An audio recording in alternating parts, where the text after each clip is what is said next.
যাকে যা পারছে বলছে, আর টাকা দিয়ে কোটি কোটি টাকা। বলে তৃণমূলের সবাই চোর, তুমি সাধু, তোমার তো হাজার হাজার কোটি টাকা আসছে কোত্থেকে? বলে আমরা পরিবর্তন তো করি না। তা পরিবর্তন তো করবে কি করে? তুমি তো তুমি চাও না তোমার ছেলে মার খাক, তোমার ছেলে অ্যারেস্ট হোক, তোমার ছেলে খেটে বেড়াক, তোমার ছেলে ইন্টারন্যাশনাল স্পোর্টসের প্রেসিডেন্ট হবে। সেখানে তো হাজার হাজার কোটি টাকা নয়, কত কত সহস্র সহস্র কোটি টাকার আমদানি হবে।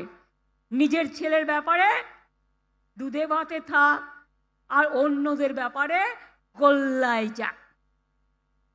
এটা হতে পারে না।